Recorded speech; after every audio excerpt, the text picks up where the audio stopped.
make America great again. Donald Trump. And I believe a child going without an education is tantamount to a crime. So I decided I was going to start prosecuting parents for truancy.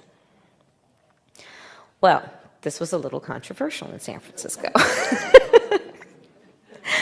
And frankly, my staff went bananas. They were very concerned because we didn't know at the time whether I was going to have an opponent in my re-election race. But I said, look, I'm done. This is a serious issue, and I've got a little political capital, and I'm going to spend some of it. And this is what we did.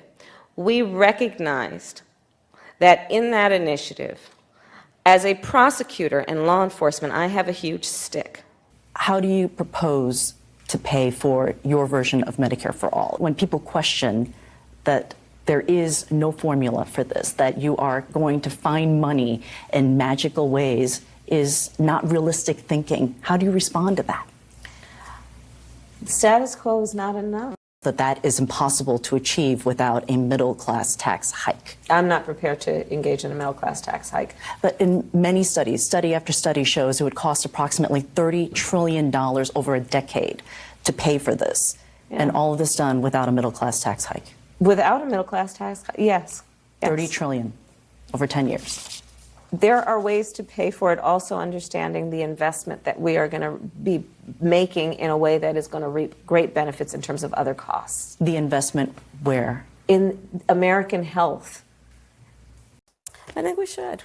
Yes. I mean, look, I'm going to be honest. It's really difficult to when you had, if you're just, like, if you don't gulp it down immediately, it starts to bend. Yes.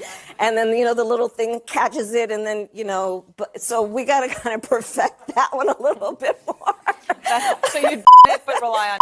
I mean, we got it. Yeah. It's a process, right? You don't just do it.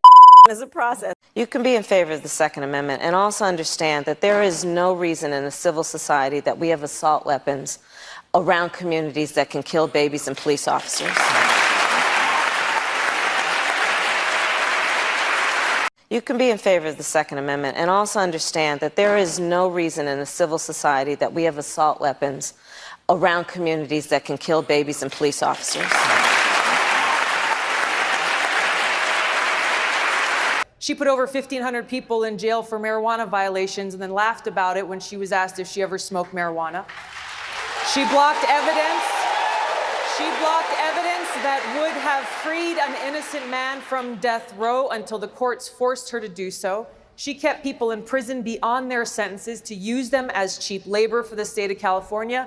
And she fought to keep cash bail system in place. That impacts poor people in the worst kind of way. Thank you, Congresswoman. Senator Harris, your response.